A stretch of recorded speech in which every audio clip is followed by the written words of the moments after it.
公主，你给我请的老师呢？秦昊，你越来越放肆了，见到本殿下竟敢不行礼！学生秦昊，见过先生。这混蛋什么意思？不拜我，拜我父皇？难道他看穿了父皇的身份？秦昊，读书人要懂礼，你为何不敬长公主，反而敬我？因为您是我老师，长公主是我朋友。先生可见过同辈朋友之间天天行礼的？我以为殿下知道我身份后，我们就算互相坦白了。我刚才来还想殿下一种开宗立派的新字体呢，那可是只交朋友的。好一个朋友之间无需行礼。秦昊，你所说的新字体，老师一观便知。公主，备笔墨。公主殿下，有酒吗？君不见金河之水天上来，奔流到海不复回。人生得意须尽欢，莫使金樽空对月。天生我徒有俊才，千金散尽还复来。好一个与尔同销万古愁！这天生我徒有俊才，狂得没边了，却有才华的让人无话可说。此字何名？行主，粗中有细。秦昊，以你的诗才与书法，有资格做我的弟子，拜我为师，为师保你科举必过。弟子见过老师。正式拜师，这家伙成了真正的天子门生了。字是好字，但天生吾徒有俊才，过于狂妄，易受文人抨击。秦昊，听长公主说你有实干之才，今日为师便用公主遇到的朝堂难题考考你。老师请出题。今年天灾，灾民所过之处寸草不留，山头吃秃，树木砍尽。朝廷想以工代役重建家园，却连一根建房的木材都找不到，全部需要从外地调拨，运费已是天文数字，国库空虚分文没有。秦昊，这死局你如何解？天灾已4日，灾民流窜，周围山头吃秃了，想要重建，连木材都没有。请问公主殿下，现在开始救灾了吗？正在筹备粮食，第一批粮食今天已经运送出去。好，真好啊！4天了，连第一批救济粮都没到，你告诉我，还想着省什么银子？4天会饿死多少人，你知道吗？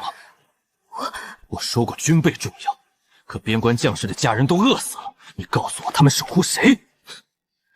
开玩笑呢，连家人都没有了，还守护一个锤子。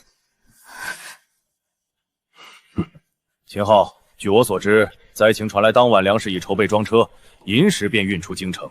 目前出发的是第2批，第1批粮食明天就能到。能从灾情来就通宵运粮，这大清的皇帝倒不是无能之辈。粮食什么时候出发的？我怎么不知道？灾情亥时传到，寅时粮食便运走，6部通宵动员，一切在百姓睡梦中完成。运粮一事，长公主并不知情，她今日问的是两全之法。老师说的对，能混进6部高位的大臣，大概率不是无能之辈。秦昊，你也轻视过那些文臣，因为我比他们优秀，有轻视他们的资格。秦昊，你想到办法了？2种，第一种快，但有条件，快说。让灾民去其他城市，但前提是其他城市能否接纳，能否帮灾民扛到初春。不行，灾民若去其他城市，会连累其他城市一起毁掉。明白了，灾区短时间内会变成资源贫瘠之地，所以只能用第2个办法，南人北迁。这不可能，根本做不到。门阀世家的根就在南方。殿下一下子就说到点子上了。说服不了，别急。那你说服是说不服的，但用一些小技巧就够了。你说话能不能别大喘气？我今年上朝一肚子火，你还……公主，先听秦昊怎么说。南人北迁不能强迫，首先要让灾民自愿北迁。记住，这一点最重要。门阀世家很有实力，能搞定很多事，但面对民心，他们不敢逆流而上。至于如何让灾民自愿北迁，要以利诱之。殿下要先统计一件事。这和镇守边关有什么关系？关系想想，这些镇守边关的士兵，谁不是老母的儿子、妻子的丈夫、孩子的父亲？反过来也一样，家里没男人撑腰，百姓的日子也不好过，他们肯定也思念远在边关的亲人。到时候，殿下就告诉这些家里有士兵的百姓，只要愿意去北方扎根，就安排他们的士兵每月回家探亲。既能安抚待遇不高的士兵，又能安抚百姓思念亲人的心，还能让百姓自愿北迁。若有没受灾的百姓也想北迁，那他们留下的房屋建筑正好可以安置不愿离去的受灾百姓。这就是他嘴里的小技巧。秦昊，若是南人北迁的过程够快，连灾后重建都省了。愣着干什么？记笔记。我要跟你说的核心是利己。门阀世家也好，百姓也好，本质都是利己者。说的在理，家里有当兵的和家里没土地的百姓最愿意去北方发展。第一步就这些了，等我晚上想想，朝臣还可能用什么说辞来反对你。老师，学生今日用脑过度，实在疲惫，有什么可以明天再学吗？好好休息，为师明日再来。好嘞。父皇，不用说，父皇都懂。青瑶，听旨。从臣你在。今日起，你唯一要做的是保护秦昊，不能出任何事。秦昊，你到底是个什么样的人？明日上朝，我要惊艳所有人。岳父，长公主背后那名神秘幕僚至今查无此人，若任由他们折腾，恐生变数。查不到就逼他现身。风月楼那位风头正是沈才子，清高孤傲，正可为我世家所用。明白了，只要沈才子出手，长公主那幕僚必露马脚。沈兄，你腰间这玉佩，莫非是长公主府的那枚特赐玉佩？不过是一块防身的牌子罢了。来，喝酒。文章本天成，妙手偶得之。今夜只谈风月，不谈长朝政。哪个不长眼的敢撞老子？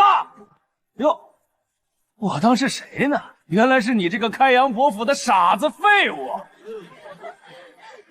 瞪什么瞪？你这个下等东西，真是跟你娘一样上不得台面。再说一句试试！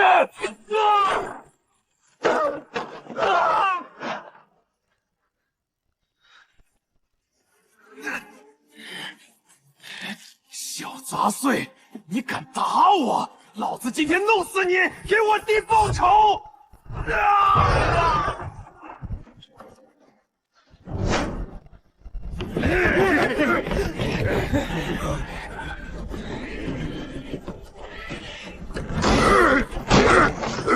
人多欺负人少，真当老子不存在？敢动我兄弟，打死这帮狗腿子！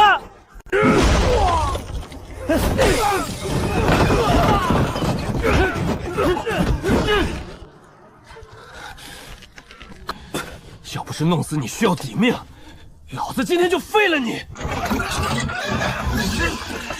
得，又是这两位爷，全部锁了，带走。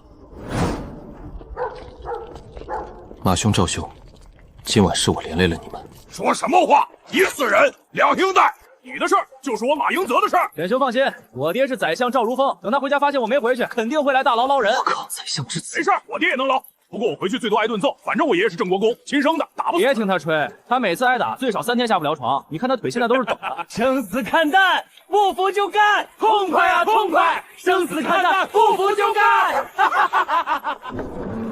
都半个时辰了，我平时最快3刻钟就出去了，我家怎么还不来人？我爹也是，慢死了。秦公子，您可以走了，外面有车轿候着。那他们呢？这上面有令，这2位小爷得继续关着，面壁思过。我操，凭什么沈兄能走，我们走不了？那秦昊简直混账，进去逛青楼，还跟马英泽、赵光年那2个声名狼藉的纨绔当街斗殴，把开阳伯次子打得昏死过去，自己也进了大牢。打得好啊！这2个混账倒是把京师搅热闹了。传朕口谕，谁也不许捞，让他们在牢里多跪几天，好好长长记性。老奴明白，这口谕一出，2座府邸怕是都要睡不着了。这个孽畜又给老子惹事儿！去，带上我的令牌，把人提出来，老夫今晚抽不死他！传陛下口谕，暂留牢中，面壁回国。赵王年也在牢里。老赵家的儿子也进去了，哈哈哈，有垫背的了，那老夫就放心了。逆子竟敢当街斗殴，今晚我要好好鞭挞他。陛下口谕，令公子暂关大牢反省。郑国公的孙子也在里头陪着呢。马家那小子也在，好，这我就放心了。坏了，必有大事。都半个时辰了，我爹怎么还不来捞我？我爹也是，指不定在家找皮鞭呢。秦公子，长公主府的车轿在外面候着了，您请。什么？你凭什么能走？我俩可是国公之孙，宰相之子啊！可能是因为这个。长王公主的贴身玉佩，你早说你是长公主的人啊！走，赶紧走，被你撞到了。等秦开智醒了，哥俩在牢里替你再揍他一顿。2位兄弟，谢了，我在外面等你们。朕这里有一份长公主刚递上来的折子，特请爱卿参详。南人北迁，这可是被世家走了2次的死局，陛下这是要拿我当枪使啊！怎么可能？一力有之，不仅能救灾，更是削弱世家根基的千古奇策。爱卿，此策如何？陛下，快！这册是谁写的？见长公主，臣现在就要见他。陛下，臣反对。南人北迁，乃是去往苦寒之地，不顺民心，强行驱离，恐引发民变。臣也反对。南人北迁，劳民伤财，国库本就空虚，根本无力支撑。臣等反对，请陛下收回成命。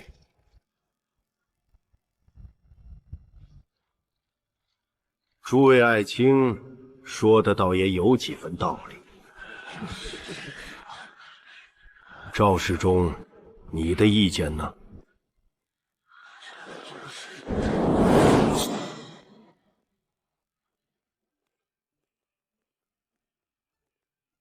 臣赞同南人北迁。赵世忠，南人北迁于国于民都没好处，你这是在误国。你是韦家人吧？你可敢当着陛下的面再说一遍？这南人北迁是于国于民没好处。他是怎么敢在殿上直接挑明是非？赵世忠，百姓安土重迁，若非强逼，谁会愿意去那荒凉的北境？百姓若自愿呢？若是自愿，老夫无话可说。但那百姓凭什么自愿去？简直痴人说梦！就凭他们是已经无家可归的灾民，就凭他们是1年的头头受尽乡绅剥削、无地可种的穷苦百姓。陛下，凡愿意北迁的百姓，每月可与镇守边关的军中亲人见一面，此为皇恩浩荡。北迁百姓所开抗地，部分赠与百姓所有，多余土地由朝廷收回，交由国家接管，分配给北方边军的老弱病残将士。闲时，将士转为农兵，种植粮食及蓄粮草；战时，农兵可披甲上阵，斩杀敌人。此法不仅能解北方粮草之危，更能一劳永逸，助起大清北方磐石之防。不错，众爱卿，可还有人反对？陛下，此法老臣举双手赞同。老臣这把老骨头，愿再披甲上阵，为我大清彻底铲除回忆。北迁屯兵，乃是万世之基，不破回匣终不悔。臣等誓死支持南人北迁。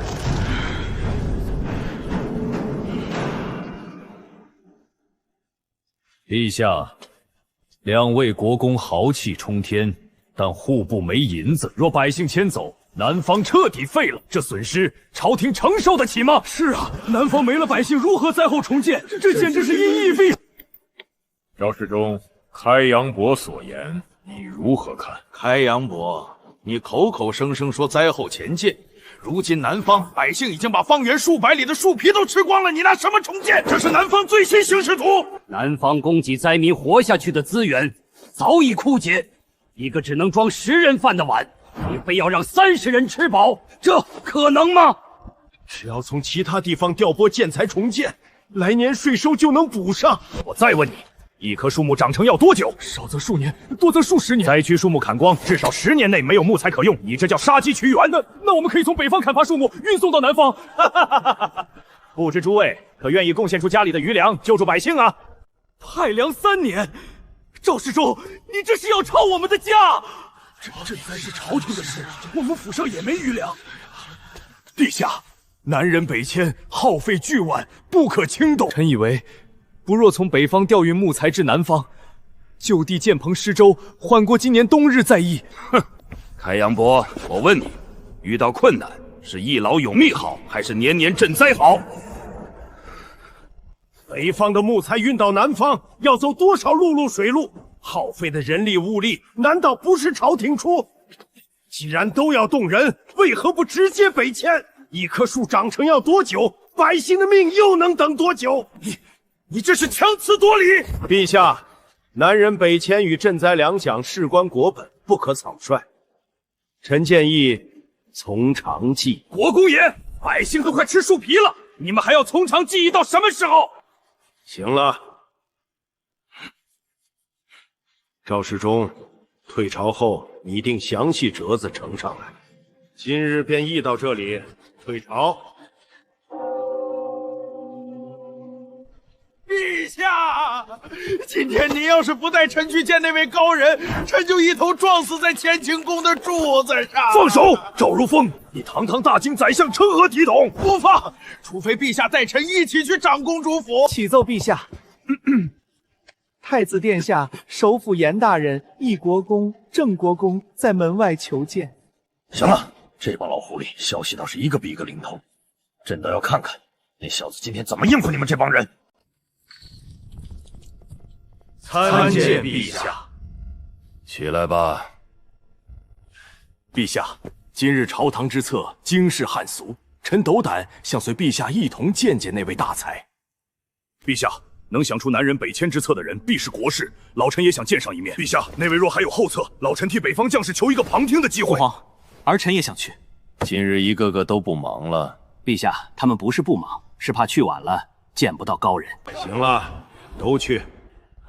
但朕有言在先，到了长公主府，不论看见什么、听见什么，都不准问不该问的。朕怎么说，你们就怎么配合。臣遵旨。岳父，咱们不去看看？看什么？这陛下要动的是世家利益，我们代表世家，会让我们见到给赵如风出谋划策的人。但是赵如风来势汹汹，实则才刚开始，后面的才是真正的狂风暴雨。四大世家经营多年，田地、佃牧、商路、人脉都会被求难以估量。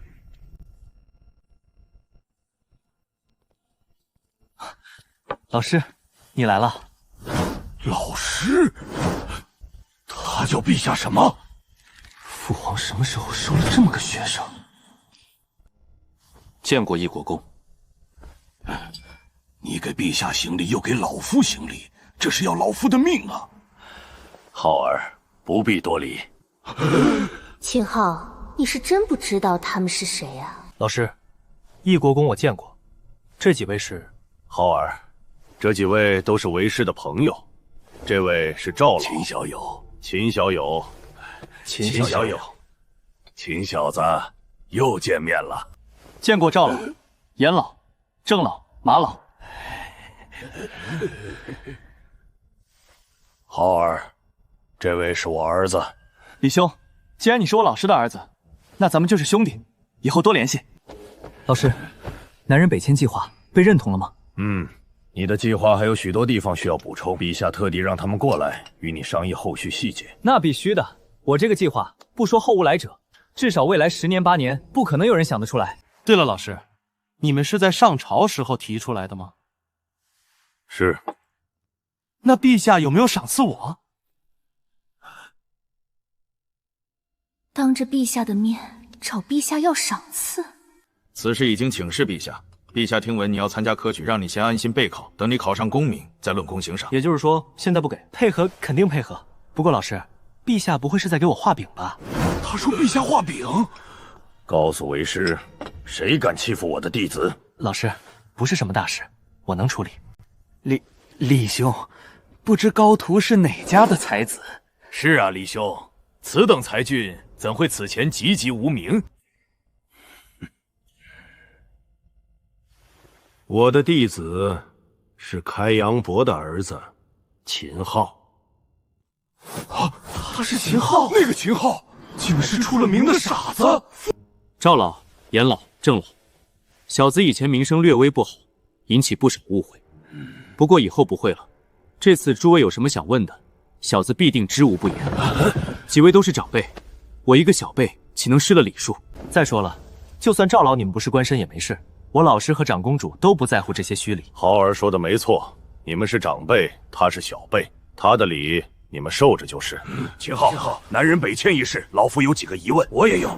问：这出若要推行，钱粮与人手如何周转？这些不是零碎战略，是一整套连起来的账。这哪里是京师傻子，分明是治世妖才。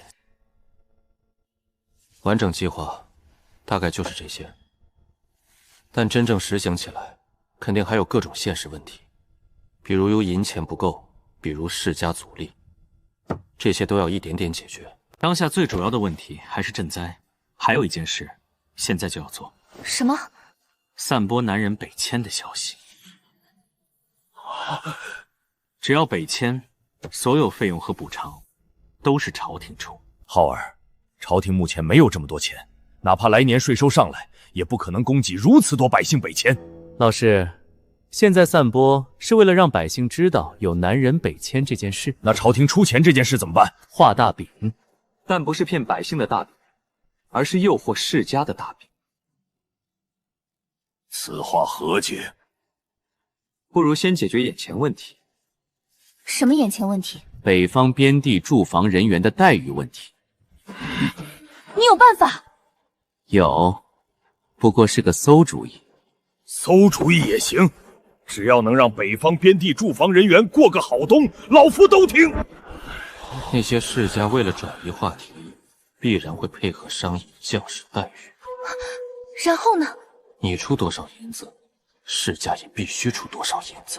我全部家产不到1万两，若卖掉一些奇珍异宝，能有3万两。4大世家若与我出一样银两，那就能筹结10几万两。10几万两不少了，有这笔银子，北方将士今年能好过许多。秦昊，老夫替北方将士谢你。易国公，您老是不是看不起我？秦小子，什么意思？10几万两银子也配让我出馊主意？没有100万两，就要牺牲青瑶在朝堂上对南人北迁的话语权，那不是亏死？100万两，你真能弄到？这可不是小数目。钱我来想办法。对了，卖酒违法吗？目前粮食管制，除酒楼可以少量酿酒外，其他人酿酒卖酒违法。那就卖酒。老师，你确定陛下让我配合南人北迁计划了吧？南人北迁涉及世家，面对世家这种难啃的骨头，我做事可能会有些瑕疵，但我的心是为了百姓，为了大清皇朝好。陛下不能事后算账吧？秦昊，我父皇说了，你做的事情只要为国为民，他不会怪你。长公主亲自动手，赵老、严老、郑老却做得安稳。秦昊，你写的稀宗空，我让人装裱好了。青瑶，谢谢你，我手无长物，只有这幅字，还能拿得出手送给老师。李兄，什么稀宗空？也没什么，我弟子送我的一首诗。秦昊，你还会写诗？略懂。君不见，金河之水天上来，奔流到海不复回。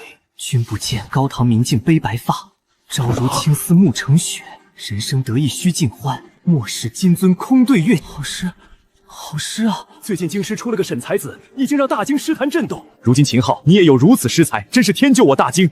老夫真想有一日看你与那位沈才子来一场诗词对决。其实秦昊就是那个沈公子，秦昊母亲姓沈，所以他化名沈昊，也就是附庸风雅沈才子。我还有事，先出去一趟。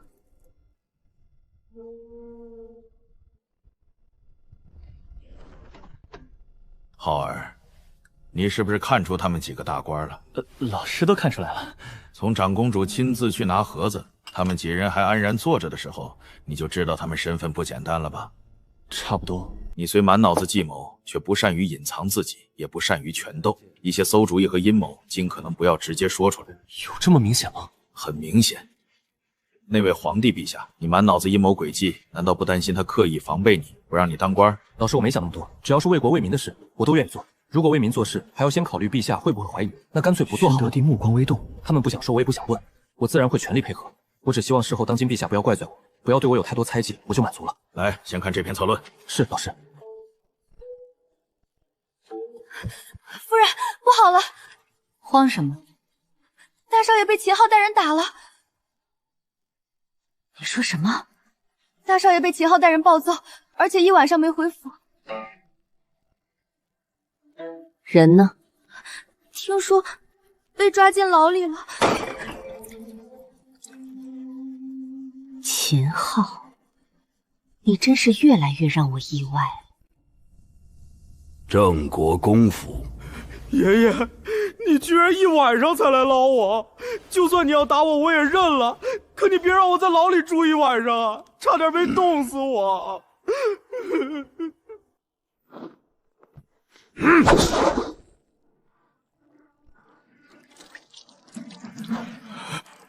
爷爷，不至于吧？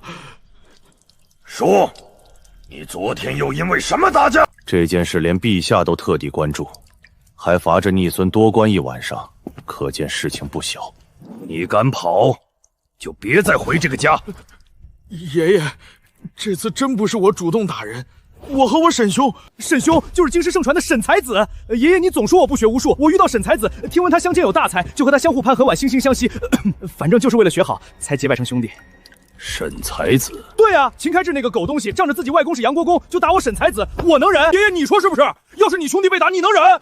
沈海子沈浩，那不就是秦昊的化名吗？自己这个不成器的孙子，竟然和秦昊结拜了，还为了秦昊打了秦开智。就算是解释去了，我哪有这么去风月楼学习的？爷爷，我错了，你轻点打。好，爷爷，打得好，孙儿啊，打得好啊！你打秦开智打得好。爷爷，你没事吧？你可别吓我！管家，快，我爷爷疯了，快找大夫！兔崽子，你爹疯了，你爷爷都不会疯，怎么不打你，你还难受是不是？你真没疯！秦昊啊，秦昊，想不到我这混账孙儿竟然误打误撞和你成了兄弟，这缘分妙啊！又出去鬼混，风月楼那种地方，去的都是流氓文人。我赵如风是孤臣，执剑之臣，这些年得罪的人太多了。若有一日我倒了，最先被报复的就是家人，唯独这个小儿子什么都不懂。你说，你去风月楼到底学到了什么？爹，风月楼也不是没有可取之处。你还敢顶嘴？你看沈才子不也去风月楼吗？人家去，人家有才华，人家去，难道跟你一样是去打架？对啊，沈才子也打架。这次就是我、马英章还有沈才子、沈浩一起打架。沈浩，而且是沈浩先动的手，他先打的秦开智。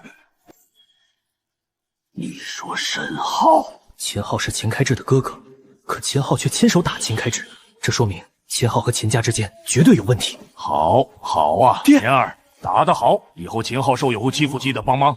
这是我爹能说出来的话。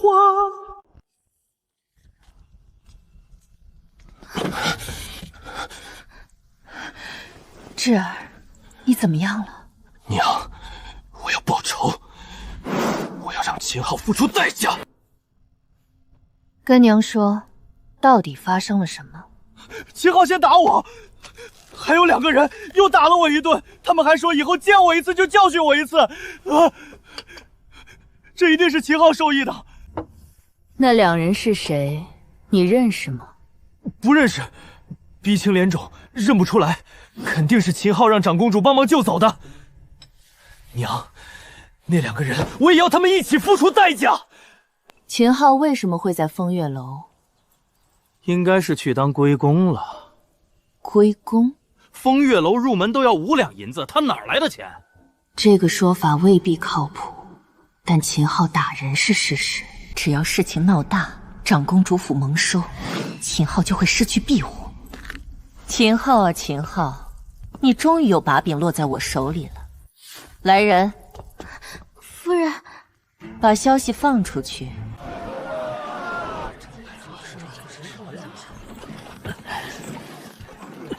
这件事不能私下解决，必须趁现在闹大。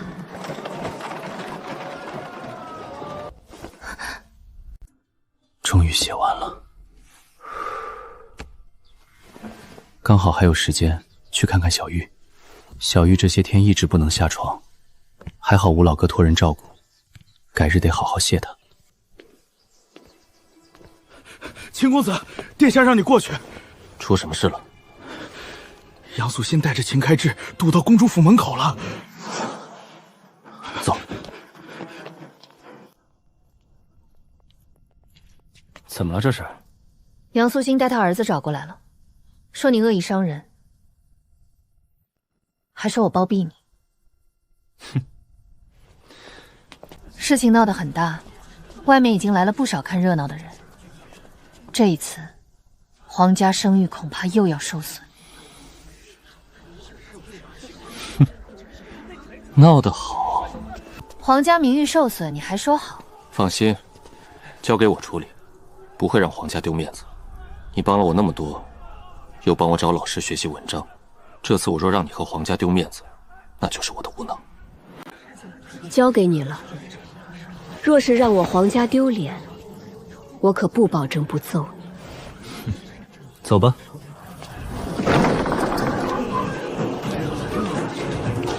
听说了吗？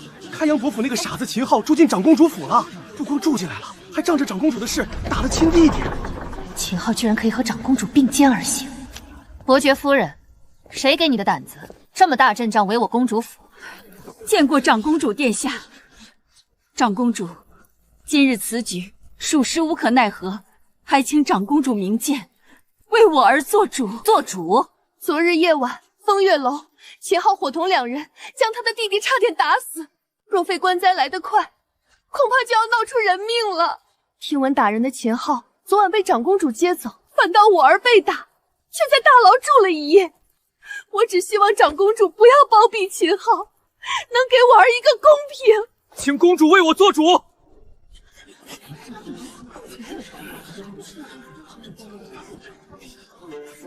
看来传言是真的，秦开智伤成这样，秦昊倒是一点事儿没有，这打人也太狠了。你有什么说的？梁素心，你只说让长公主给你做主，你倒是说你要控诉我什么？不然我怎么知道你到底要做什么？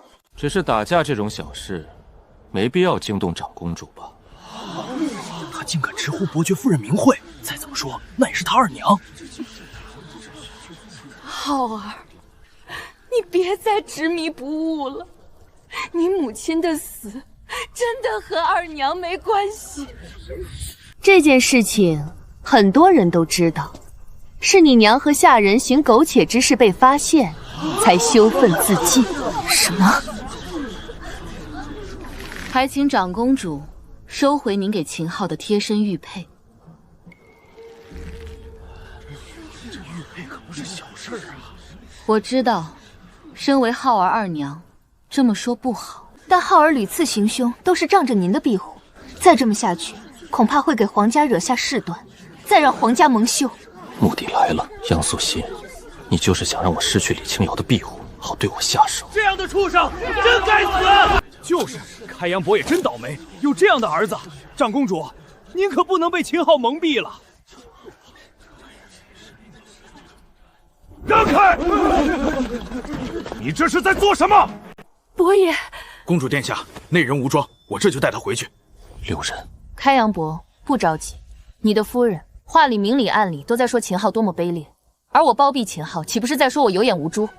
这是对我的侮辱，也是对皇家的侮辱。公主殿下，臣绝无此意。况且你夫人说完了，总要听你大儿子秦昊怎么说，否则我岂不真成了你夫人口中包庇卑劣小人的恶毒公主？到时候我公主府和皇家的名誉受损，你担得起吗？麻烦了，这是真惹到长公主了。伯爷，你不能再惯着浩儿了。你看看，浩儿上次打了德武，现在又把开智打成这个样子。今日丢人就丢人了，我身为一个母亲，必须保护好我的儿子，可不能轮到开智被打就不了了之啊！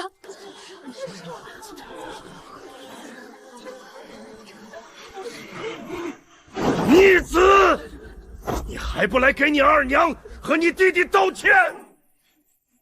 你不仅打你弟弟，还蒙蔽长公主，让公主蒙羞，秦家的脸都被你丢尽了。秦家还有脸吗？你，开阳伯，先别急着生气，在场这么多人，只听你夫人一人之言，可不行。否则，对我有知遇之恩的长公主，岂不真被你夫人害成了有眼无珠的恶毒公主？好，你个逆子！我今日倒要听听你能说出什么话来。杨素心这一招看似天衣无缝，实则漏洞很大。他千算万算，没有算到秦昊飞。这位兄弟，事情跟你没关系，你先别气。我问你一个问题：如果我骂你娘，侮辱你娘，你会打我吗？若是你敢骂我娘，我恨不得打死你。如果我是你二娘生的弟弟，我还骂你娘，你会不会打我？若你都是我弟弟了，还敢骂我娘，我打得更狠。诸位也是这么想的吧？秦叔，秦开智，你有没有告诉你娘，我为什么打你？想必你娘着急来找我麻烦，也没查清楚昨晚到底发生了什么吧？我去的是风月楼，那里是青楼。我不在青楼打茶围，寻欢作乐，为什么要打你？不如你亲口告诉你娘我打你的理由。还能为什么？你心里扭曲，记恨我娘和我，专门找了两个人一起打我。而且你明明是去风月楼当龟公，还好意思说寻欢作乐？只要他们过来，就能证明是你指挥他们打的我。好，我的同伙你早晚见得到。杨素心，外面都传你对我很好，关心我倒无微不至，这说明你很关注那你怎么不知道我很有才华？怎么不知道？我去风月楼是去打茶围，而不是去当龟公。浩儿，二娘怎么会不了解你？这么多年，你不学无术，书都没翻过，哪里有才华去打茶围？你就别撒谎了。就算你不是当龟公，只是去寻欢作乐，也不该打你弟弟。以后有什么气，你可以找二娘。二娘求你放过你弟弟，好不好？你也别再仗着长公主庇护为非作歹，那会让皇家名誉受损，你承担不起，秦家也承担不起。杨素心，你大胆！我明明是去风月楼与好友喝酒，你却说我去当龟公。我明明是因为秦开智侮辱我娘才含怒出手，却说我无故残害兄弟。我明明才华横溢，你口口声声说关心我，却不知道我满腹文章。如今你将我说成卑劣、凶残、不学无术之辈，还说长公主包庇这样的我。我问你，你这般设计侮辱长公主，是何居心？还是说你并非设计侮辱长公主，而是为了陷害我，宁愿牺牲公主府名誉，也要污蔑于我？杨素心，你用心何其歹毒！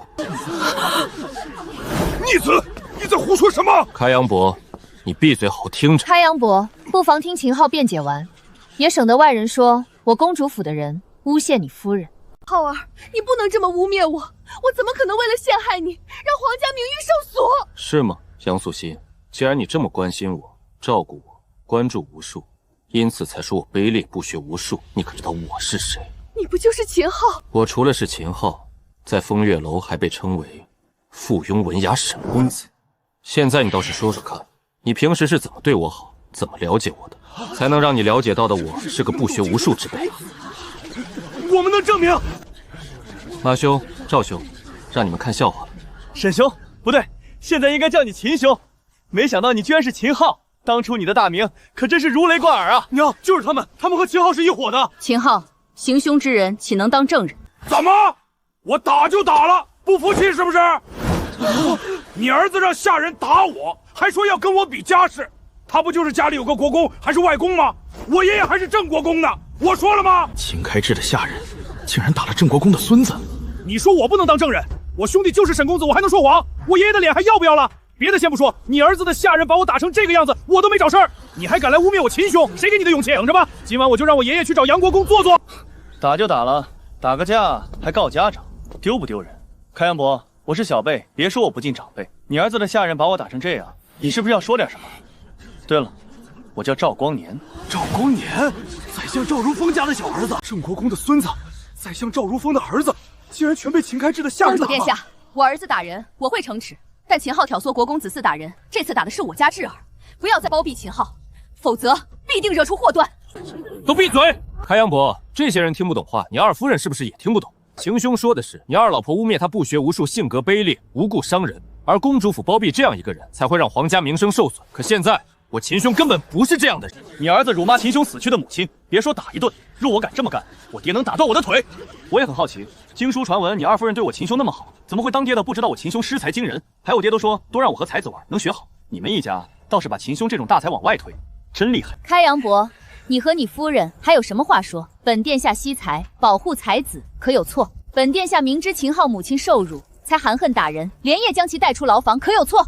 倒是你夫人敢围困我公主府，好大的胆子！现在，本殿下问你，本殿下是不是包庇卑劣小人的公主？有没有让皇家受辱？你自己说。那就是说，秦昊真的是沈公子，这怎么可能？看来杨素心说的未必是真。如果秦昊是沈公子，那他确实有才。秦家连自家大公子是才子都不知道，这里面怕是不简单。秦昊，你们一定是串通好的，我不信你是沈公子。住口！这个蠢货现在继续挑衅，只会激怒长公主。秦开智，那我就让你死心。公主殿下，承蒙殿下慧眼识珠，既往不咎，收留秦昊。诗赠青瑶。云想衣裳花想容，春风拂槛露华浓。若非群玉山头见，会向瑶台月下逢。传世佳作，开堂成诗，出口便是绝句。这还是不学无术。我操，秦兄这么猛，这么直白的夸长公主。眼前这个人还是记忆中那个痴傻大儿子吗？他这是要干什么？这首诗夸得也太直白了，难道在他心里我真有这么美？开阳伯，现在你还觉得我是在污蔑你夫人吗？可你二夫人为了污蔑我，竟全然不顾长公主名声，不顾皇家脸面，她该当何罪？开阳伯听旨，开阳伯管教妻子无方，开阳伯管教妻儿无方，罚俸1年，暂留户部尚书之位半年。秦开智赏30军帐，杨素心掌嘴100，即刻执行。另秦昊失才过人，特封秦昊为长公主府第2幕府，可参加今年科举。钦此。这比杀了我还难受。秦昊，都怨你！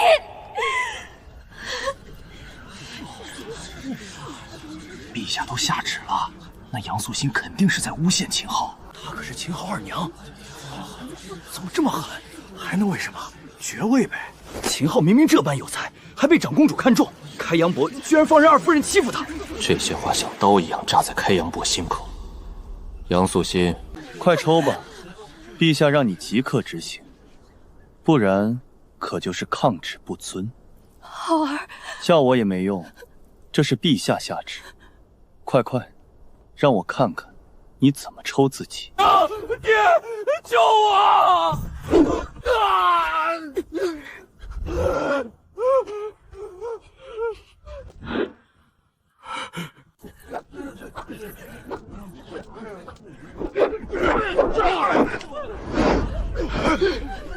你满意了？与其问我，不如想想你夫人真让皇家丢失颜面，会是什么后果？那时候我面临的惩罚只会更重，甚至可能会死。为了污蔑我，不惜赌上皇家名誉，他怎么敢的？现在陛下没杀他，已经是开恩了，不是吗？二娘不是关心你，她是走歪路。不过我还真该感谢你闹这一出，以后我若出什么意外，所有人第一时间都会想到你。秦兄，今晚复用风雅吗？复用风雅要干什么？秦昊今晚要挑灯苦读，没听到他要参加科举。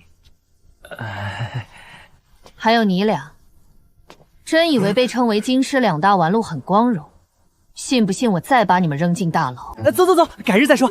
秦兄，阳光明媚吗？赵兄，多云转晴呢。懂了。公主又不是秦兄老婆，管那么多干什么？对了，阳光明媚是什么意思？就是不想我们在长公主府门口直说去青楼。附庸风雅，阳光明媚，念着还挺顺口。明天风月楼见。小媛，看看朕写的如何？真是好诗。秦昊这孩子夸人也不能这么直白的夸，不过我女儿也配得上这首诗。朕问的是字，而且这孩子不错，知道维护皇家脸面。哎，若是早知道他有这样的才华，皇家何故退婚？明星那孩子也能有个好归宿。小媛，朕说的是字。陛下，你先别打断我，不在这。说说你，秦昊已经离开秦家了，我也说了，爵位不可能给秦昊，你为什么还要针对他？现在倒好，不是秦昊毁我仕途，反而是你差点毁掉我的仕途。你知不知道侮辱皇家是多大的罪？别来这一套！你看看你教的儿子，主动挑衅，还打了宰相儿子和郑国公孙子。伯爷，人家知道错了，可你也看看，开智被打成那个样子，我这个当娘的怎么可能不心疼？秦昊还有长公主护着，我一时没忍住，才犯了糊涂。你真不知道秦昊有这么好的诗才。昊儿本就不喜欢我，他若刻意隐藏，我怎会知道？况且他连伯爷你都没说，又可能告诉我？这个逆子！伯爷别生气了，德武最近好了许多，还说想你了。那孩子胆子小，又被昊儿打过，现在最需要伯爷关心。少爷，我错了，别再打了！伯爷，你稍等，我先去看看德武怎么了。起开！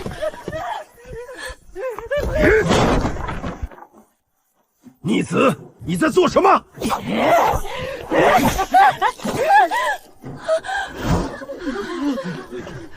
爹娘，快帮我抓住他！我快教训够他了！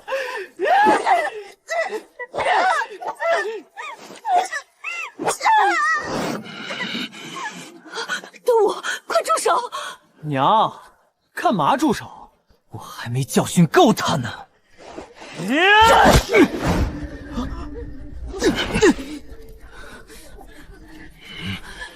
混账东西！爹，你干嘛打我？我打你。你说我为什么打你？伯爷，他是你儿子，别打了！我就是知道他是我儿子才打他。他才多大，就如此狠毒的对待下人？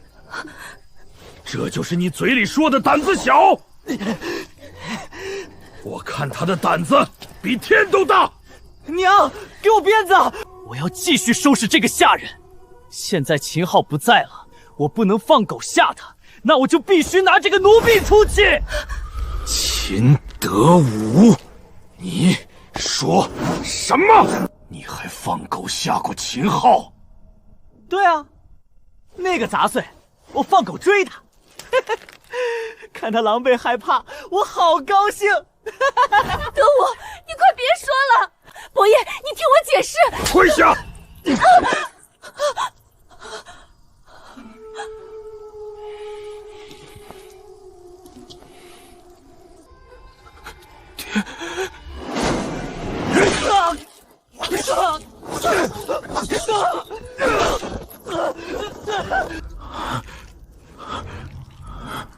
秦德武心理变态，虐待成性，是秦德武放狗咬我，原来是真的。说，秦德武到底是什么情况？放狗咬秦昊又是怎么回事？伯爷，他……伯爷，我细细跟你讲，关于德武变成这样，我也是后来才知道。有段时间你我都忙，没时间管德武。他喜欢养狗，我想着家里没人陪他，便买了一条狗给他。谁想到德武带着狗去给秦昊看，秦昊不仅不领情，还将那条狗淹死了。从那以后，德武性子就变了。等我发现的时候已经晚了，我害怕，不敢和你说，都是我的错，是我这个当娘的没教好。只是这样，真没有别的了。伯爷放心，我会好好教导德武，让他恢复正常。还有，秦昊的才华，我是真的不知道。也许他是真想离开秦家，才故意隐藏才华。既然他想走，以后就由他去吧。但他娘的遗身不能给他。我不知道这孩子为什么这么恨秦家，甚至为此伤害智儿和德武。若我手里没有依仗，真的会担心儿子的安全。而且他有长公主庇护，若出去乱说，他自己肯定没事，可对伯爷你的仕途一定有影响。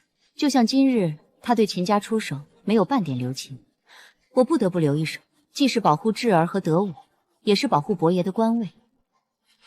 好，秦德我必须改正，否则将来必定惹出他麻烦。子谦，昨日怎么回事？岳父，只是一些家事。秦昊是怎么回事？他怎么会是那个附庸文雅沈公子？我也不知道，连经常照顾他的素心都不清楚。那有没有可能，秦昊就是给长公主出谋划策的人？不可能。为何？秦昊虽然有些识才，但完全不懂朝堂斗争。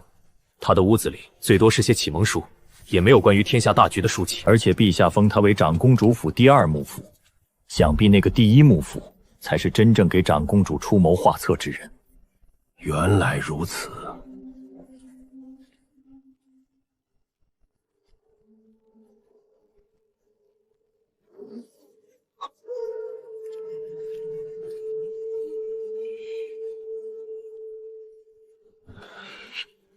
陛下，臣以为开阳伯有公报私仇之嫌。老臣戎马一生，没想到孙儿在京师被人打成这样。确实，对我们有利。他们不可能一直拿这件事说事。今日也不是没有收获。岳父是指赌约？没错。我们激怒了长公主，让她不理智地立下赌约，未来她会失去南人北迁的话语权。确实对我们有利。长公主此刻回去，想必就要变卖家产和宝物。她自己说了，不要任何人帮忙出银两。以我所知，她就算把公主府卖了，也就3万两。到时候我们4家各出3万两，加起来不过15万两。用15万两让长公主失去南人北迁的话语权，很值。你能看透这一点，说明你成长了。只是没想到中立的严世蕃也提议南人北迁。他可比长公主还麻烦。岳父的意思是，我们需要援兵了。薛家、韦家、张家看热闹的时间够长了，不能只让我们杨家顶着。4大世家也该全部下场了。李清瑶，这男女授受不亲，你一个大姑娘闯我房间，这合适吗？你还知道不合适？你看看谁像你一样睡到大中午？你可是要参加科举的人，不勤奋读书怎么行？我父皇为了你，特地下旨昭告京师，让你参加今年科举。我知道了，我知道了。秦昊，我是公主，你能不能对我尊敬点？李清瑶，我们是朋友，你能不能给我点自主权？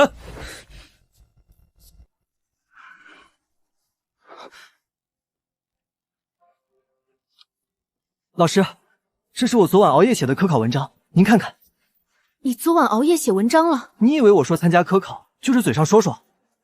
别你的了，我知道你今日上朝有期，但别拿我撒谎，那些都是计划好的。我还要给你赚钱，到时候给你扬眉吐气的机会。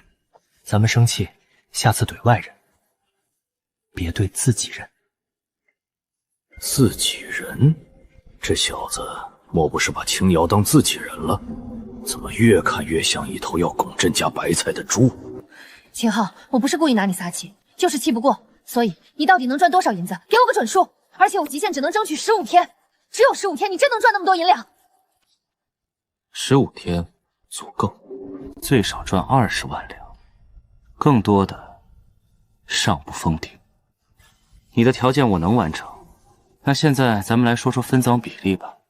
什么分赃？契约都写好了，你自己看。你让我出5000两银子，然后赚的钱还对半分，也就是说卖出20万两，我最多拿10万两。你都不出钱，反而拿一半。5000两15天至少赚10万两，我还想问你哪有这么好的事？要是真有这种好事，我第一个出钱，而且还要带其他人帮忙，自然要分出去一些好处。可若20万不够怎么办？不够我借你，以后赚钱你再还我。咱们又不是只做一场买卖，这是长久利润。对了，其中还有1成我打算给老师。还有我的事儿，秦昊，你可知道为师也算当官，你给我好处，可涉嫌贿赂朝廷官员。你说我老师一日为师，终生为父，我送老师东西怎么了？那是孝顺，天经地义。况且我又没让老师帮我徇私舞弊，清者自清，管他们呢。这小子内心倒是坦荡。真有人找事也别担心，我去和他理论。若对方不听，我也懂一些拳脚。某些情况下，拳脚比道理更好用。不准打架！老师，我就这么一说，其实我这人最怕见血，胆子小得很。你胆子小，生死看淡，不服就干，说的是谁？最终，在秦昊据理力争下，他只拿到1000两投资。堂堂长公主，怎么就这么穷呢？秦昊，我还有事。他怕自己再待下去会被秦昊气死。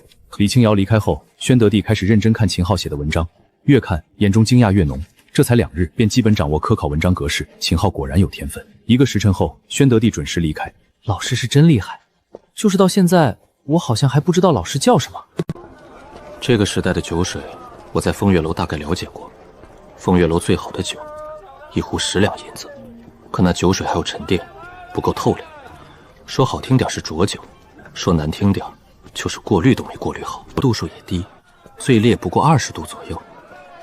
我要做的是几款不同度数的好酒，高端产品售卖，最低100两1壶，再配合炒作和名人效应。就让未来世界的美酒好好冲击一下这些古人的味蕾。可惜提取味精太麻烦，不然古银酸钠的冲击才是真正的味觉降维打击。沈公子来了，那位一手赠青瑶惊动京师的沈公子。秦兄，秦兄，你可算来了。马兄、赵兄，先不附庸风雅，我们先去了一件大事。大事？什么大事？打谁？要不要毒手掏麻袋？你们2个在打架这件事上怎么如此默契？不是打架，那还算什么大事儿？路上边走边说。沈公子，他怎么走了？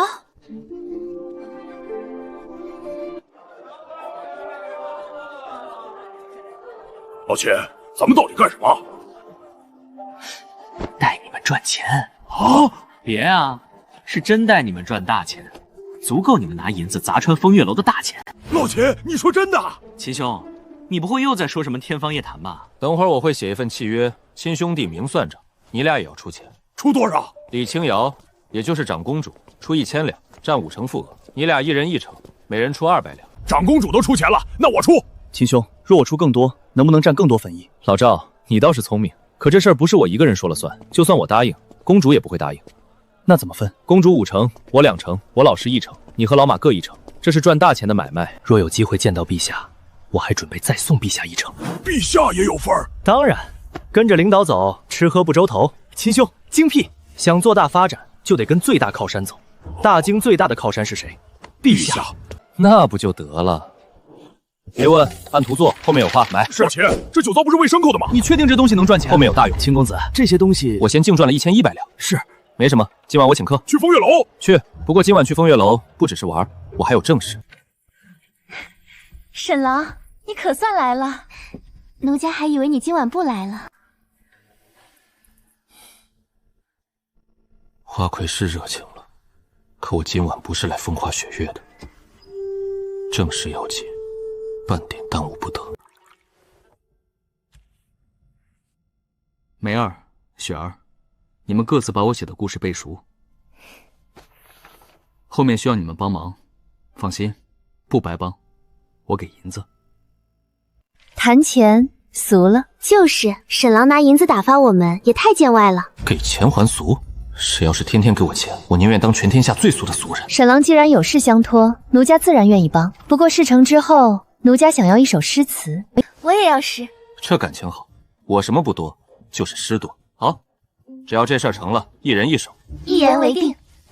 接下来就看这场戏能不能唱到他们心坎里了。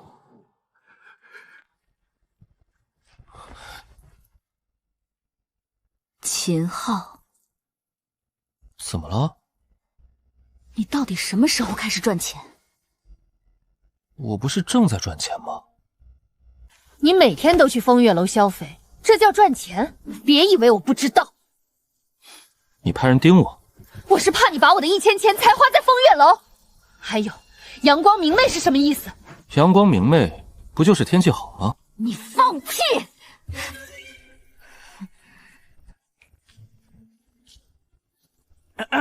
秦兄，阳光明媚呢。不准回答多云转晴。赵兄，萝卜开会呢。哦，懂了。萝卜开会又是什么意思？你猜？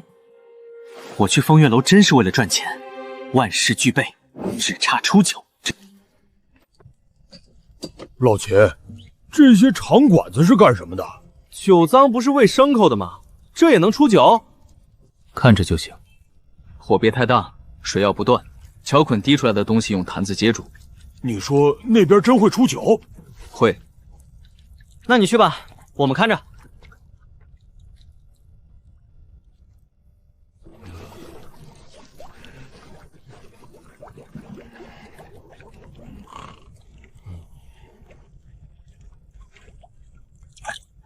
老赵，快来，出酒了！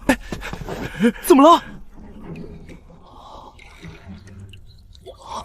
怎么酒水真的从一边跑到另一边了？好香！这真是酒！老秦，你快看看行不行？我就没见过这么通透的酒，如果不是有酒香，我都怀疑这是水。老秦，能不能喝？我想来一口。不愧是自然发酵的粮食酒，蒸馏浓缩后竟然这么香，大概45到50度，一次蒸馏，品质已经不错，尝尝。这酒像火一样，可香的要命。老师，送您一些酒。何事？这是刚出产的，品质略差，您先喝着，下次您来，我给您弄更好的。有心了，老师收下。那老师，我继续忙了。父皇，你回去先让人试喝。秦昊2、3天弄出来的酒，也不知道行不行。而且他还买了酒脏，那是喂牲口的。无妨。也不知道秦昊给父皇灌了什么迷魂汤，父皇对他也太信任了。不知道的还以为秦昊是父皇亲儿子。能卖20万两的酒，不知是什么滋味。海公公，取酒杯来。是。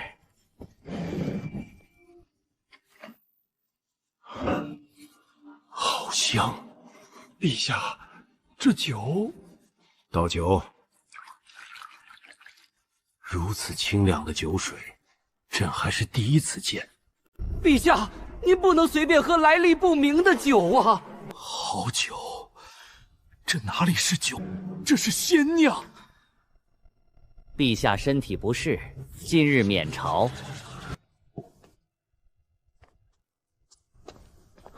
开智，你这是怎么了？让小人算计了。你父亲是伯爵，外公是公爵，谁敢把你伤成这样？长兄，你可要帮我？放心，既然我来了，就替你出这口气。小小秦昊，真以为有点诗才就能对你出手，何其大胆！是秦昊，他仗着几分本事对我下手，我不过是吃了他的亏，便被害成这样。好一个秦昊，竟敢如此害我兄弟！我现在能下地行走了，只要抓到机会，我一定让他付出代价。两人凑近，开始商议如何报复秦昊。白昼之下，暗念一起。老秦，今晚是不是要卖酒了？是。卖多少？今晚让京师知道什么叫白皙。三人带着美酒直奔风月楼。经过秦昊3天筹划，售钱准备全部妥当。诸位可知，此酒名为白皙。相传此酒酿造之法，乃一位酒仙人穷尽一生所创。10岁酿酒，整整70年，只为酿出这一口玉露娟浆，酒水如白皙般晶莹透彻，世俗罕见。酒仙人70年酿酒，但这还不够。君不见，金河之水天上来，奔流到海，高堂明镜，悲白发，朝如青暮成雪。西尊空的豪气与白皙的故事，彻底点燃了追捧。好诗配好酒，此酒若不喝，枉为风雅。白皙300两一壶，现售20壶要5，给我留2壶。短短1晚，20壶白皙全部售空，6000两进账。兄弟们，赚20万两的机会，这不就来了？沈郎，老板有请。秦昊立刻知道这一局稳了。赵光年和马迎泽还没反应过来。老秦，老板找你做什么？谈生意。这就是你说的20万两机会？不用懂，跟我走。今日教你们怎么谈生意，以后咱们兄弟还要合作。沈郎，老板可能觉得你抢了风月楼生意，也许会找你麻烦。而且风月楼背后的老板很有实力，听说不比你们背后之人差。放心，我不会有事。我相信沈郎。几人朝风月楼顶层走去。与此同时，杨国公府，张志和入京后第一件事便是光明正大拜访杨国公。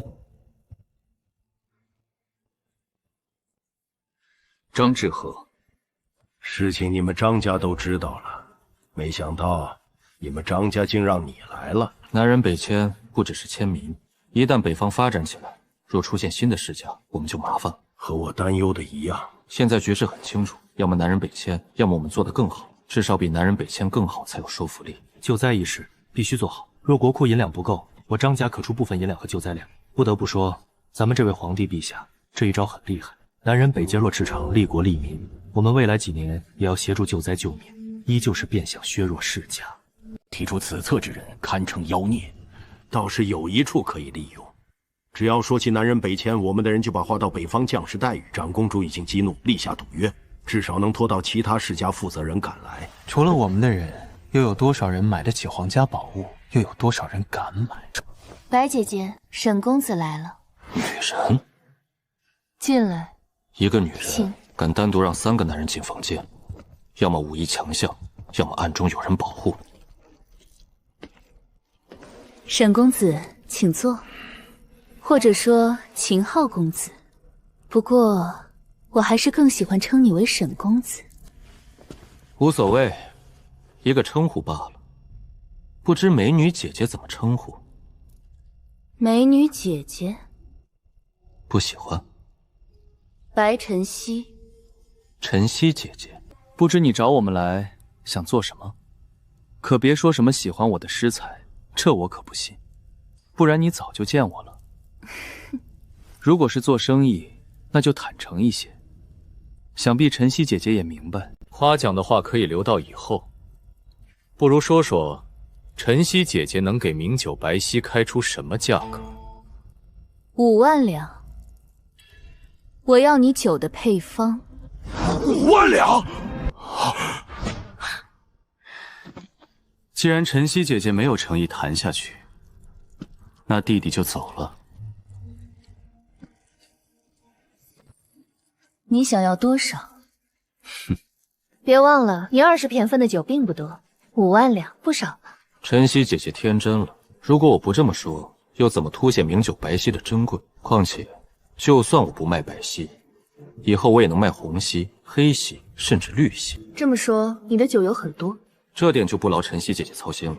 姐姐只需要知道，合作之后会得到不同的名酒，并且风月楼收益会远远超过现在。对了，晨曦姐姐，名酒白皙的利润，长公主占5成，宰相占1成，你猜剩下3成在谁手里？不妨大胆猜。或许咱们当今陛下也有份额，也说不定。10万两。沈弟弟，一张酒方，你敢开10万两？不是酒方，那你卖什么？独家售卖权。说清楚。从今往后，我手里所有名酒，风月楼优先拿货。你，是我在大京的总经销商。总经销商？简单说，别人想卖白皙，找我没用，只能找你。你是1级，他们是2级。那我凭什么赚？2级酒楼想卖白皙，先交5万两售卖权，这钱你我5分。还能这么卖？老秦这是把没影的酒也卖出去了。只有白皙？1个月内10款名酒，以后还会有新酒。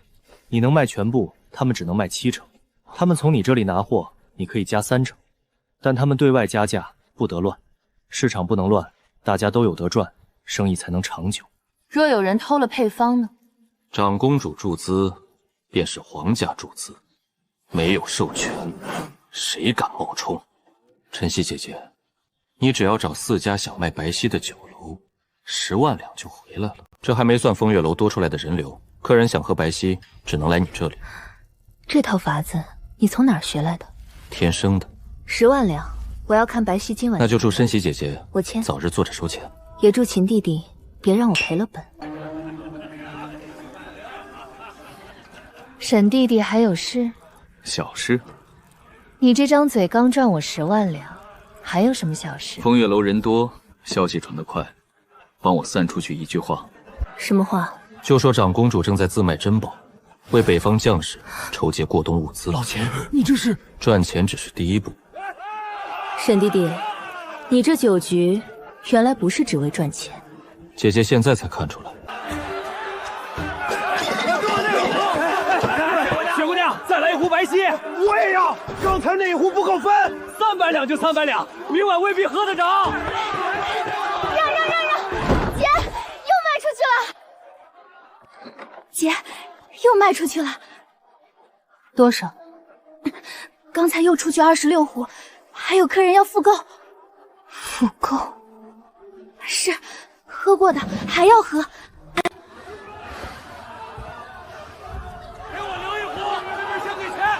一夜还没过，就开始回头买了，而像在黑暗中终于看见一扇能推开的门。70多壶，比我想的少了点儿。少？老秦，你管这叫少？我原本想看3天，现在不用了。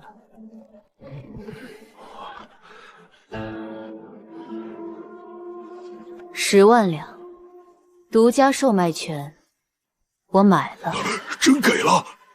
一张嘴10万两？晨曦姐姐会做生意。我不是信你，我是信楼下那群掏银子的人。都一样。沈弟弟，别让我亏。亏不了，白皙只是开始。一夜不归，还累成这样。下，秦公子还让奴婢传话，说要找地方建酒房。叫醒我之前，先看盒子，你倒是会留后手。12万两！秦昊，你到底怎么做到的？听说了吗？风月楼出了一款仙酒，300两一壶，抢钱吧！可那酒配的是西尊空，能让满楼才子闭嘴的酒，岂会普通？我要见雪姑娘，我不见人，我只要白皙。诸位稍安，稍安。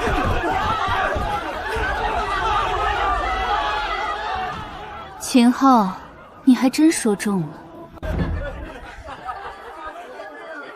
今晚茶为入场费10两，10两，其中5两赔给清风姑娘。诸位伤了清风姑娘的心，给算我赔罪。快点，雪姑娘什么时候出来？500人想见雪姑娘，雪姑娘才出场。姐，满了，500人齐了。秦雪儿，你们说是来看雪儿，可雪儿知道你们心里念的是白皙。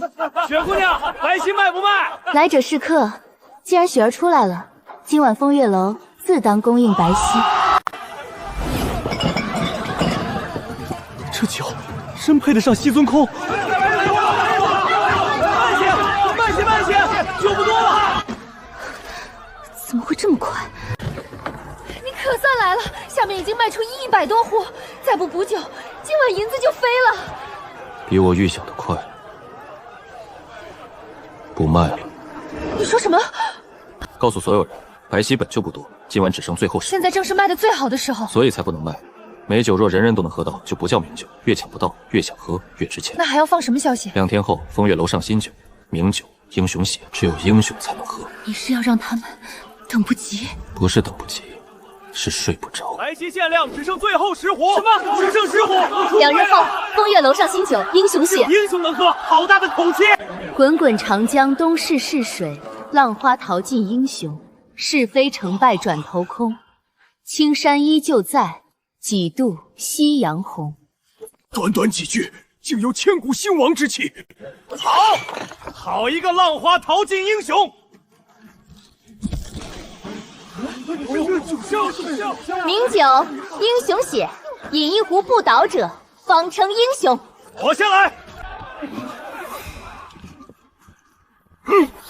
！3口他都撑不住，真的假的？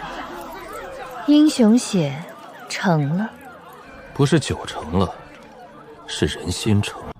姐，2家青楼，4家酒楼都交了付蒙费，6家，1家5万两，6家30万两。按约15万两归我，加上你之前的12万两，还有这些日子的酒钱，30万！老秦，足足30万两！30万呀！我爹见了都得喊一声祖宗。你爹听见，先把你腿打断。银子够了，可酒也藏不住了。你担心世家？这么大的利，谁不眼红？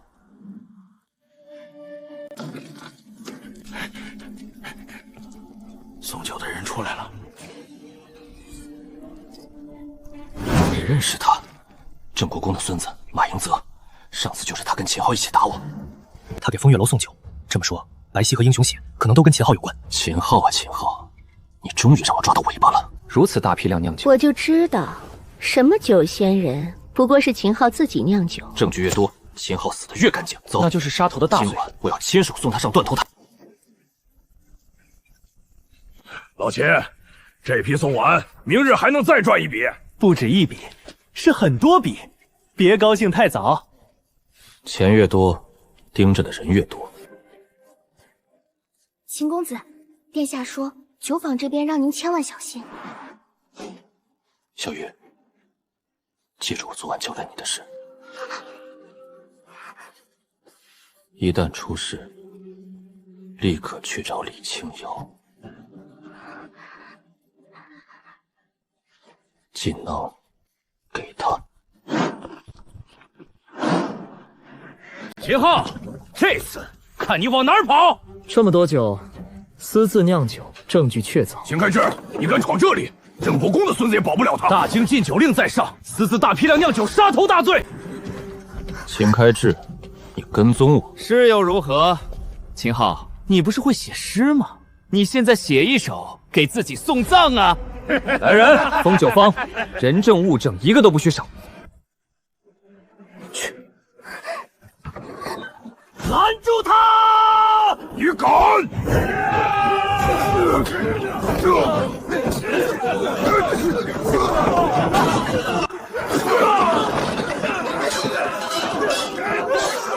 老七，现在怎么办？砸！砸什么？酒缸，使劲砸！你疯了！这都是银子！好啊，毁灭罪证！继续。拦住他！他越砸罪越重！老秦，你到底想干什么？让他高兴一会儿。秦昊，你完了，谁都救不了你！殿下，秦公子酒腹出事了。秦昊呢？秦开之带人闯进去，说秦公子私酿泥酒，要定死罪。秦公子说，若出事，把这个给殿下。备马，带兵去酒腹。住手！住手！殿下，有人打狗不看主人。闭嘴！秦昊私自酿酒，人证物证俱在。您贵为公主，也不能徇私吧？禁酒令是陛下钦定，此案谁包庇，谁就是违抗圣意。眼下，此事牵涉禁酒令，还请殿下避嫌。来人，秦昊、马迎邹、赵光年、秦开智、张仪，全部押入大牢。什么？我也押？你私闯酒坊，带人伤人，本宫没当场砍你，以示给开阳伯府脸。既如此，怕便去请陛下圣裁。老夫倒要看看，谁敢在禁酒令上包庇秦昊。都老实点！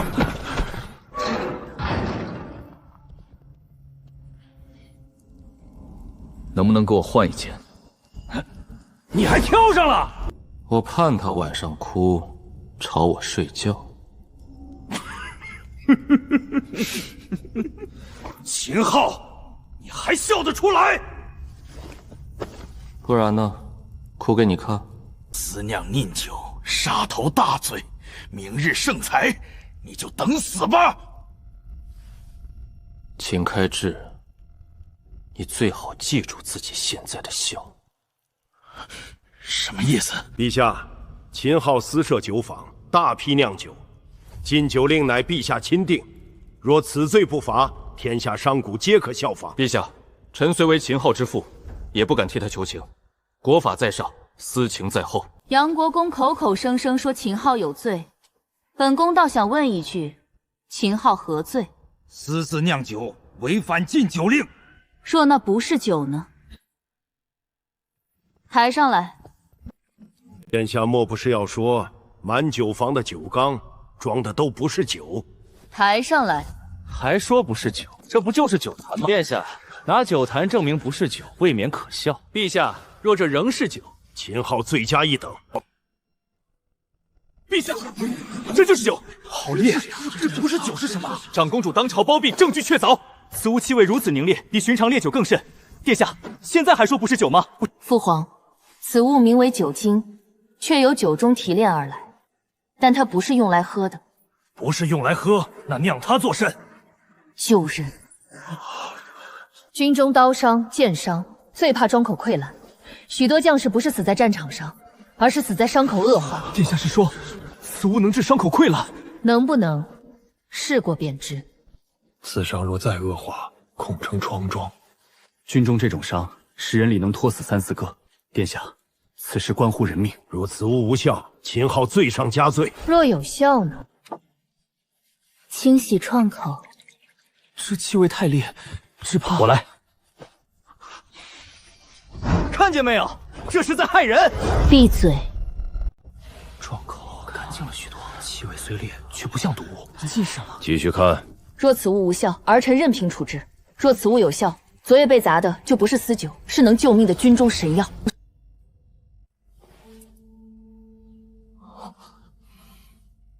红肿退了，也未再溃烂。陛下，此物虽不能立刻生肉续骨，但清方之后却能压住疮疡恶化。陛下，若军中有此物，战场伤亡至少能少1成，1成，甚至更多。听清楚了吗？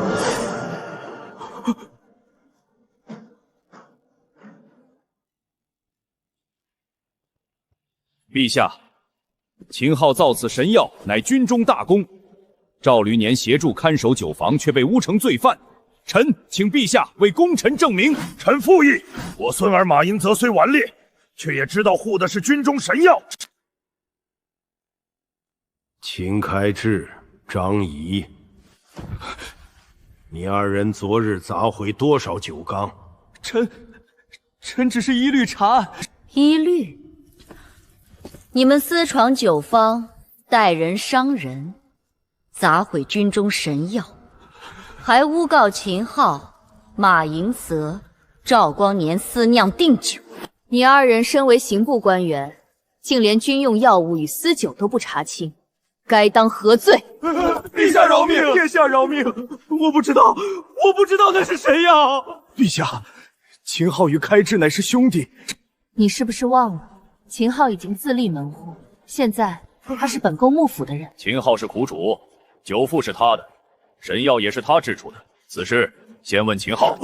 不能问他，他恨我，他一定会害我。想救开智，就去求秦昊，还有苏信，他也必须去。苏信，开智的命要你亲自去求秦昊。娘，救我！喊轻点儿，这里是大牢，不是开阳伯府。秦昊，你别得意，我娘一定会救我。那就看看他为了你能跪到什么地步。娘，快来救我！娘，救我！我不想死。智儿，娘来了，娘一定救你。秦昊，你要怎么样才肯放过智儿？求人还这么盛气凌人，不愧是你啊，杨素心。秦昊，我求你放过智儿，他毕竟是你弟弟。弟弟。昨天他喊我死罪的时候，可没想过我是他哥哥。秦昊，开智已经知错了，你如今立了大功，何必还抓着家事不放？家事，我娘的命，在你眼里也是家事。你说，求人要有求人的态度。这句话耳熟吗？什么话？当年我娘沈怀珠跪在你面前求你放过我，你也是这么跟她说的。怀竹跪过你？秦昊，你少拿死人做文章。死人？她是我娘，也是你亲手逼死的人。你当年让她怎么求你，今日你就怎么求我。娘，你快求他啊！我不想死。秦昊，你别太过分。那就让秦开奇去死。娘，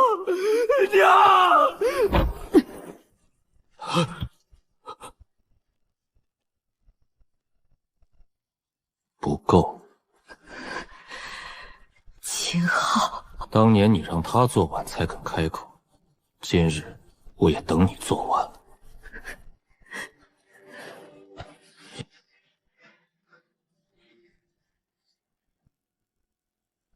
当年你真这么对过怀竹？你现在觉得屈辱了，我娘当年比你更屈辱。现在可以了吗？可以。秦昊，你可放过我了。杨素心，我今日只是让你尝一口我娘受过的苦，我和秦家的账才刚开始算。